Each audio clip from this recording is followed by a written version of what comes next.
Welcome. Today we're exploring a rare and complex neurodegenerative disorder, dentatorubral-Pallidoluysian atrophy, often shortened to DRPLA. We'll delve into its causes, how it affects the brain, and what we know about managing this challenging condition. Join us as we unravel the intricacies of DRPL. DRPLA is primarily caused by a genetic mutation, specifically an expansion of a trinucleotide repeat within the ATN1 gene on chromosome 12. This gene provides instructions for making a protein called atrophin-1. The SEG repeat normally occurs a certain number of times. However, in individuals with DRPLA, the number of repeats is significantly increased.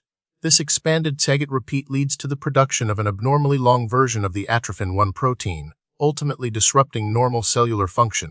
The abnormally long atrophin-1 protein, produced due to the CAG repeat expansion, tends to misfold and clump together within neurons. These protein aggregates accumulate in various brain regions, including the dentate nucleus of the cerebellum, the red nucleus, the pallidum, and the subthalamic nucleus, also known as the lesion body. This accumulation leads to neuronal dysfunction and eventual cell death, resulting in the progressive neurological symptoms characteristic of DRPLA.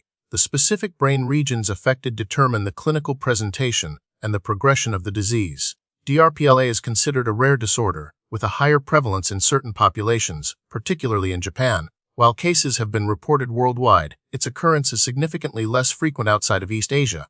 Due to its genetic nature, DRPLA can affect individuals of any age, but the age of onset varies widely, influencing the presentation and severity of the disease. The signs and symptoms of DRPL are highly variable and depend significantly on the age of onset. In childhood onset DRPL, common features include progressive myoclonic epilepsy, intellectual disability, and ataxia, a lack of coordination. Adult-onset DRPLA often presents with a different spectrum of symptoms, such as chorea, involuntary jerky movements, ataxia, psychiatric disturbances including personality changes and dementia, and pyramidal signs like spasticity. The progression of symptoms is generally gradual, but can be highly debilitating. Diagnosis of DRPLA typically involves a combination of clinical evaluation, neurological examination, and genetic testing. A neurologist will assess the patient's symptoms, family history, and perform a thorough neurological examination to identify characteristic signs. The definitive diagnosis is confirmed through genetic testing, which detects the expanded C repeat in the ATN1 gene. Brain imaging, such as MRI, may also be used to visualize the affected brain regions and rule out other potential causes of the symptoms.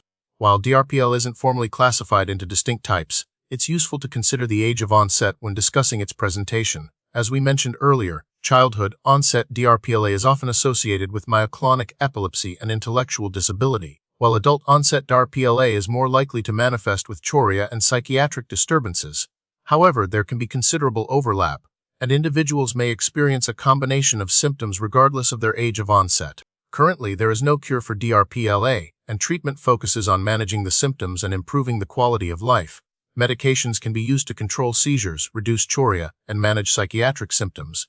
Physical therapy, occupational therapy, and speech therapy can help individuals maintain their mobility, independence, and communication skills. Supportive care, including counseling and support groups, can also be beneficial for both patients and their families.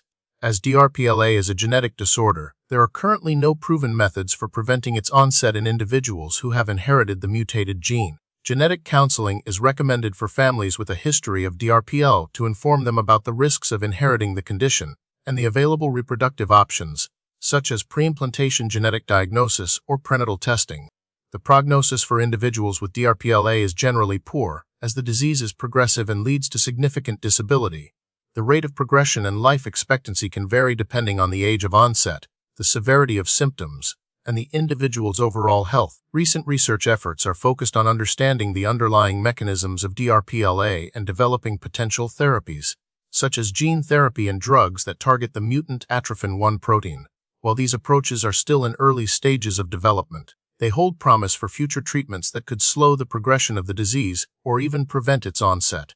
Stay tuned for more developments in this area as researchers continue to unlock the secrets of DRPLA.